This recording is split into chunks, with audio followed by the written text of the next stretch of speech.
So why should you go for a program designated as a STEM MBA? Simply put, there are two advantages. One, you get increased job opportunities, and two, you also have a better facilitation and advantage when it comes to your visa process. Let's talk about both in a little bit of a detail. How does it give you better job opportunities? Let's face it, a lot of business decisions these days are based on some sort of data analysis.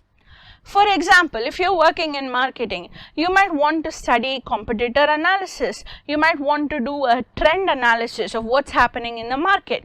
You might want to research consumer behavior and buying patterns, and then accordingly market and position your product. So your decision making is based on data. Now, when you do an MBA with the STEM designation, depending on what you want to specialize in, you can choose to focus on papers that help you do market analytics, that help you do HR analytics and so on. Will you end up with a job where you're actually doing the analysis? Probably not. But businesses need decision makers who can understand the data that is presented to them by those who actually do the analysis. So think of it as being better equipped to manage the technical team, as being able to speak the speak, so to speak. If you can understand the language of the technical team and the analysts, you are better equipped to take the decisions, and you're going to therefore take better decisions that are going to foster the growth of the company. And businesses value that, they appreciate that. And that means the jobs that require you to combine data analysis with decision making are valued and priced at a premium, and displaying that you have the skills for it means you are going to be valued and evaluated at the premium as well. And that means more doors are going to open for you and you're going to get better paying opportunities. Let's also talk about the visa process. I want to introduce a couple of acronyms, terms to you. The first term is an F1. That's the name for the student visa when you're applying to the US. So when you get an admission into an MBA program, you are going to join the program on an F1 visa. Once you graduate, you will have to apply for and get started with something called the OPT, or optional practical training, and that's the second term for you.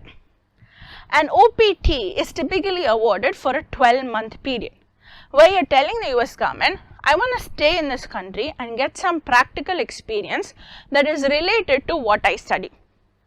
So you can't do an MBA and do a part-time job delivering pizza and expect the OPT to be valid. You have to do a job that is relevant to your field of study, because the objective of the OPT is for the theoretical learning in the classroom to get established in your mind through the practical experience. If you want to continue working in the country after your OPT period ends, the third and final term for you is an H-1B visa. A H-1B visa is the work visa for the US government. Now, the H-1B visa is not available immediately. It's a lottery system where people are awarded the H-1B visa once a year. You can't apply on any date and expect the visa to kick in next week. So think of your OPT period as a bridge between your H-1B period and your F1 period. From being a student, you need to complete the documentation in order to get your work visa. In the meantime, you can still be working and gaining experience in the OPT period. Now, what does the STEM MBA give you? If you graduate from a STEM designated program, you can apply to the US government and ask for a 2-year extension on your OPT. So instead of getting an optional training period for a total of 1 year, you get it for a total of 3 whole years. Which means if you have a 1-year OPT period, you have one chance at this lottery system.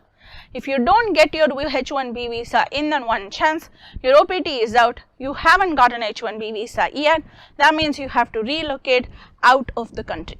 Instead, if you have a 2-year extension and a total of 3 years, that means you have 3 chances at the lottery system, a significantly greater probability of getting an H-1B visa. If you don't have any problems with your documentation, pretty much guaranteed that you will then get your H-1B visa within the second, worst case scenario, the third attempt at the lottery.